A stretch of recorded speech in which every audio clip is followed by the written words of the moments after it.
AIDS is a fact of life in Thompson Pen, an inner-city community on the outskirts of Kingston. Here, some of Jamaica's poorest people are living with AIDS, and the fear and social stigma that always seem to travel with it.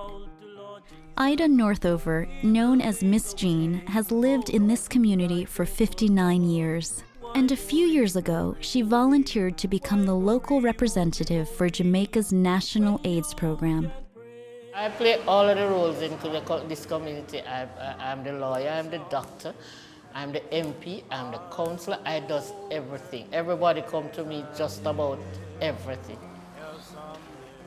Today, an estimated 27,000 people are living with AIDS in Jamaica. Miss Jean has made it her job to look after those in her community, people like LaSalle Gray. You got a clinic yesterday? You get your medication.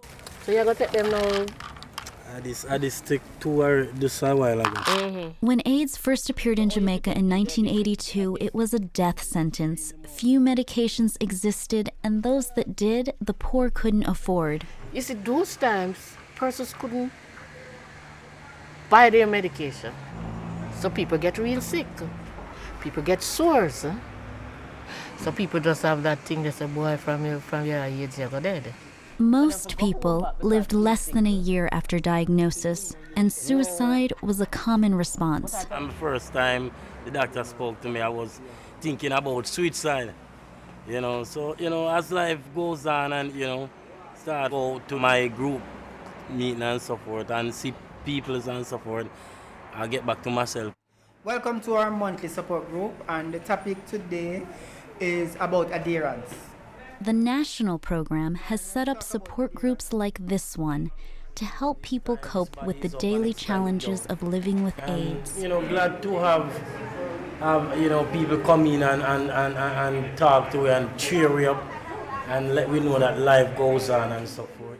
When you get them into a group of persons who are HIV positive and they see that they are well, they are looking well, they can be productive, and they continue to live a normal life.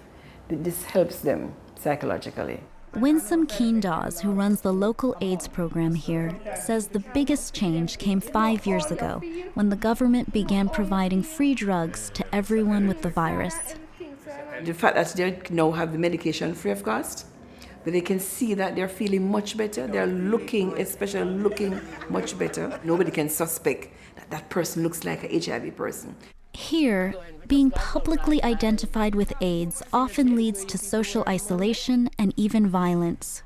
When Nikon Brown was first diagnosed with HIV, he was afraid to leave his house.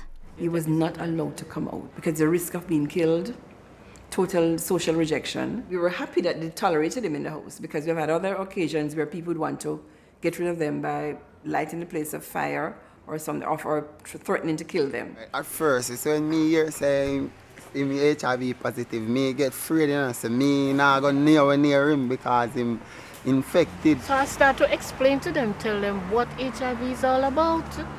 And it's something where if the person hold your hand, sit down where you can't catch it that way. You just tell them, sex-wise, blood, otherwise you can't catch it. Nikon has gone from being secluded in a room to now the whole community is protecting him. Miss Jean's efforts have changed the lives of people with HIV in Thompson Pen, which today has become a haven of tolerance in a still turbulent sea of stigma and discrimination. It's not a ripple effect. You may start with a little ripple and it becomes a wave. That's all the thing. And that is the whole concept, really, because we start in just one little aspect, just Nikon's house. And I think we have now covered Thompson Pen and have gone beyond to the other adjoining communities. My heart goes out really to these people.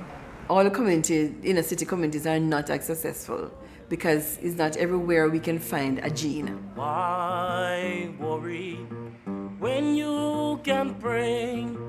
For Worldfocus, I'm Lisa Biagiotti in Kingston, Jamaica. Don't be like awful Thomas. Why worry? Why worry? When you can pray, why worry? When there, brother, just call to Lord Jesus. He will lead the way.